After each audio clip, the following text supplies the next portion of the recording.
అది సత్యసాయి జిల్లా రామగిరిలోని Bharat gold mine లిమిటెడ్లో చోరీ జరిగింది. 2001లో గోల్డ్ మైన్ మూతపడ్డ విషయం మనకు తెలిసిందే. అప్పట్లో ఇనుము యంత్రాలు ముడి సరుకును తుక్కువేలంలో కంపెనీ అమ్మేసింది. వాటితో పాటు కోట్ల రూపాయల విలువైన బంగారు ముడి ఖనిజాలను కూడా తరలించినట్టుగా తెలుస్తోంది. గత ప్రభుత్వ హయాంలో పెద్ద ఎత్తున ముడి ఖనిజం అక్రమంగా తీసుకెళ్లారని స్థానికులు అన్నారు. ఇప్పటివరకు మనం విన్నాం కూడా. మరిన్ని డీటెయిల్స్ మనకు రాయలసీమ రీజనల్ కోఆర్డినేటర్ ప్రవీణ్ అందిస్తారు. ప్రవీణ్, చెప్పండి, ఇక్కడ ఎక్కడో సమ్ కన్ఫ్యూజన్ కూడా కనిపిస్తోంది. టెండర్స్ అంటున్నారు, లేదు ఎవరికి తెలియకుండా తరలించారంటున్నారు. అసలు ఏం జరిగింది భారత్ గోల్డ్ మైన్ కంపెనీలో? జోష్న, రాష్ట్రంలో ఖనిజ సంపద పెంచాలనే ఉద్దేశంలో రాష్ట్ర ప్రభుత్వం ఇటీవల ఖనిజాలపైన, ముఖ్యంగా విలువైనటువంటి ఖనిజాలు బంగారు వంటి వాటి మీద దృష్టి సారించింది. ఇందులో భాగంగానే ఇటీవలే కర్నూలు జిల్లా జొన్నగిరి వద్ద గోల్డ్ మైన్స్ కూడా ప్రారంభించిన నేపథ్యంలో రామగిరిలో మూతపడినటువంటి బంగారు గనులను తెరిపించాలనే ఒక ప్రభుత్వ ఉద్దేశంతోనే నిన్న మంత్రి కొల్లు రవీంద్రతో పాటు ఎమ్మెల్యేలు పరిటాల సునీత, ఎంఎస్ రాజుతో పాటు పార్టీ నాయకులు కూడా అక్కడ సందర్శించడం జరిగింది.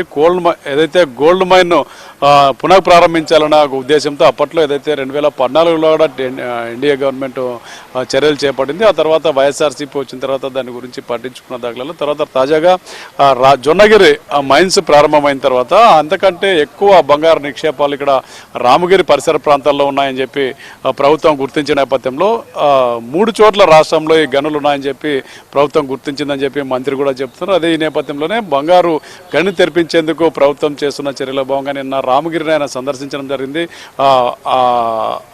పాత మైన్ ఏదైతే భారత గోల్డ్ మైన్ లిమిటెడ్స్ ఏదైతే ఉందో 2002కు వాళ్ళ అగ్రిమెంట్ అయిపోయింది. 2001లోనే ఆ కంపెనీ మూతపడిన నేపథ్యంలో అక్కడ ఉన్నటువంటి ఏదైతే ఆ పరికరాలు ఏవైతే ఉంటాయో యంత్రాలన్నీ కూడా తుప్పుపట్టిపోయి పాడైపోయినటువంటి ఇనుప సామాన్ ఏదైతే ఉందో వాటిని 2023లో కంపెనీ వేలం వేసింది. KGF company. దానికి ఆ వేలంలో కర్ణాటకకు చెందినటువంటి ఒక కంపెనీ తుక్కు కింద వీటందరినీ కూడా దక్కించుకోవడంతో వాటన్నింటినీ ఆ కాంట్రాక్ట్ వాళ్ళకి ఇవ్వడం జరిగింది. అయితే అందులో బాగా ఆ కంపెనీలో ఉన్నటువంటి ఏదైతే పాడైపోయినటువంటి పరికరాలు, తుక్కు కింద ఇనుప ఏవైతే పరికరాలు ఉన్నాయో వాటిని మాత్రమే కాంట్రాక్ట్ కింద వారికి అప్పచెప్పడం జరిగింది. అయితే దాంతోపాటు అక్కడ ఉన్నటువంటి కోట్ల విలువైనటువంటి బంగారు ముడి ఖనిజాన్ని కూడా వాళ్ళు తీసుకెళ్లారని చెప్పేది స్థానికులు ఆరోపిస్తున్న పరిస్థితి.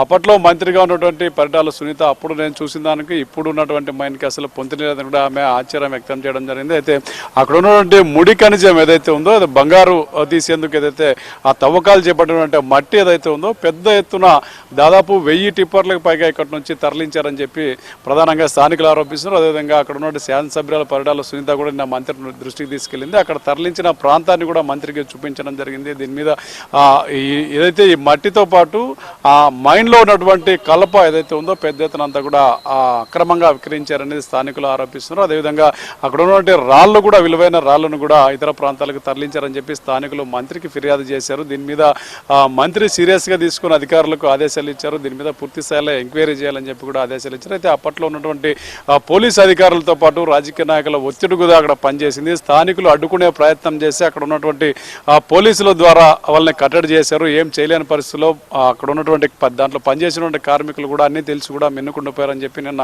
మంత్రి ముందు క్లియర్ గా వాపోవడం జరిగింది. అయితే బంగారు గనిలో ఈ చోరీ జరిగిందని చెప్పి పెద్ద ఎత్తున అక్కడ ఉన్నటువంటి కార్మికులు ఆరోపిస్తున్న నేపథ్యంలో దాని మీద పూర్తిగా విచారణకు ఆదేశించామని చెప్పి మంత్రి స్పష్టం చేయడం జరిగింది. నిన్న మీడియా సమావేశంలో కూడా వివరాలు వెల్లడించారు. పూర్తిగా ఏదైతే రామగిరిలో ఉన్నటువంటి భారత్ గోల్డ్ మైన్ లిమిటెడ్ లో చోరీకి గురైనటువంటి పరికరాల మీద పూర్తి స్థాయిలో ఎంక్వైరీకి ఆదేశించారని చెప్పి అధికారులు కూడా చెప్పారు. ఆ పూర్తి స్థాయిలో నివేదిక వచ్చిన తర్వాత ఖచ్చితంగా కఠినమైనటువంటి చర్యలు తీసుకుంటాం, తర్వాత దాన్ని రికవరీ కూడా చేయాలని చెప్పి ఆ మంత్రి ఆదేశించారు. దీని మీద అధికారులు అయితే కసరత్తు చేస్తున్నటువంటి పరిస్థితి. ముఖ్యంగా ఈ జొన్నగిరి కంటే కూడా రామగిరిలో ఎక్కువ మైన్స్, ఆ మట్టిలో ఎక్కువ పర్సెంటేజ్ గోల్డ్ ఉందనేది అధికారులు ఇప్పటికీ ఒక నివేదిక కూడా సిద్ధం చేశారు.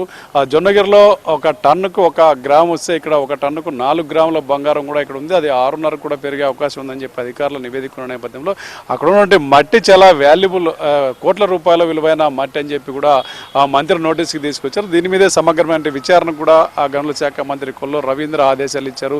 దీని మీద అధికారులు విచారణ కూడా కసరత్తు చేస్తారు. సాధ్యమున్నంత త్వరలో ఈ నివేదిక తెప్పించుకొని ప్రభుత్వం దీని మీద చర్యలు తీసుకునే అవకాశం ఉంది. అప్పట్లో ఉన్నటువంటి రాజకీయ నాయకులు కానీ అప్పుడు ఉన్నటువంటి అధికారులు కూడా ఇందులో పాత్ర ఏమైనా ఉందా వాటి మీద కూడా విచారణ చేయండి మంత్రి ఆదేశించిన నేపథ్యంలో దీని మీద సమగ్ర విచారణ పూర్తయిన తర్వాత ఒక నివేదిక వస్తే దాని మీద చర్యలు ఉంటాయని చెప్పి కూడా ఆ కూటమి నేతలు చెప్తున్నారు. జోష్న. రైట్ ప్రవీణ్.